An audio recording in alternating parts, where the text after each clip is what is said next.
The 1948 film The Red Shoes, directed by Michael Powell and Merrick Pressburger, begins with the performance of a ballet called Heart of Fire. Here, the film introduces the three main protagonists, Victoria Page, Julian Craster, and Boris Lermontov. In these introductions, The Red Shoes will focus on following the thoughts of the character rather than just following the characters themselves. The first introduction is that of music student Julian Craster. He and his peers have gone to the performance not to watch the ballet, but for the orchestra, as the music arrangement was done by their professor. When the music begins, Craster progressively comes to the realization that the arrangement is his, and his professor had stolen from him. The film shows this realization by slowly switching between shots of Craster's face, seemingly in expressions of confusion and concentration, and shots of the orchestra.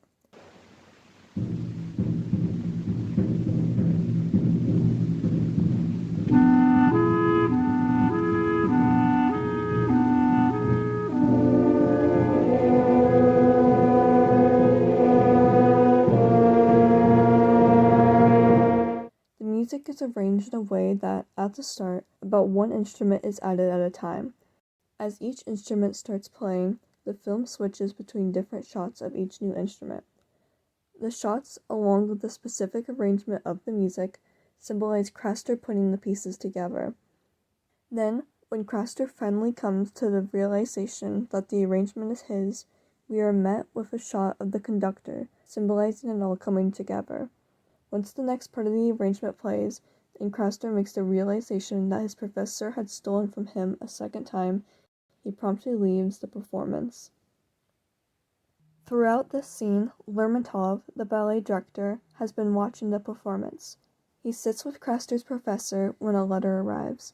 The letter is from Victoria Page's aunt, inviting them to an after-party, ultimately inviting them to see her niece, Victoria Page, who is a ballerina, dance. Rather than hear the conversation between the two men, we watch them from Page's aunt's perspective.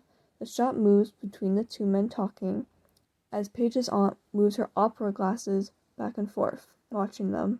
Additionally, this scene uses restrictive narration.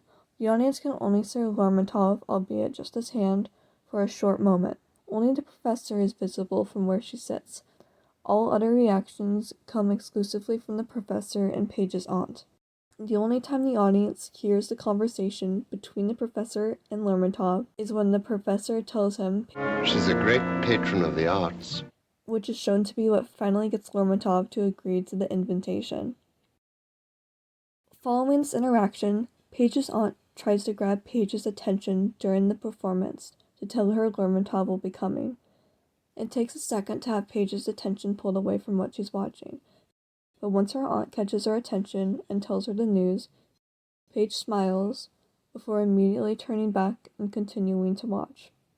When the audience is shown what Page is watching, they are met with a shot of the ongoing ballet from an angle that would match Page's view, showing how transfixed she was in the performance itself.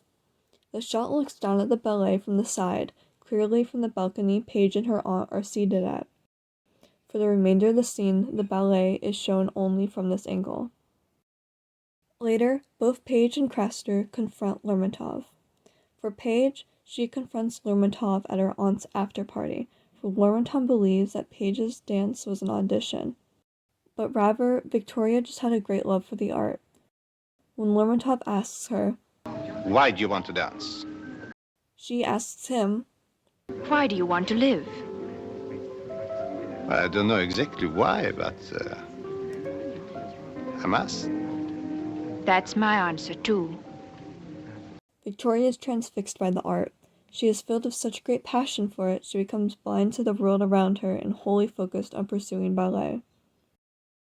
Craster is confident in his abilities as a composer and, while he admires others' skill, he pushes forward and follows his own ambition and values.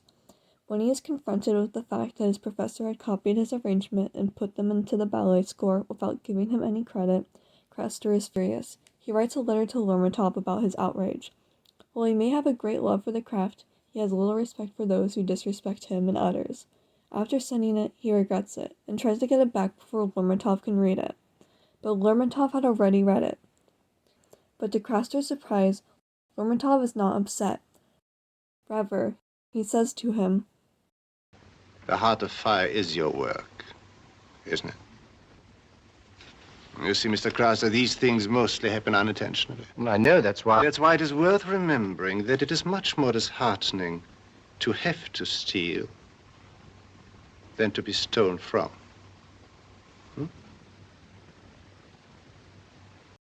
Ultimately, these interactions result in both Paige and Crester getting employed by Lermontov. These scenes all together introduce the audience to what connects the three protagonists together, their love for the arts.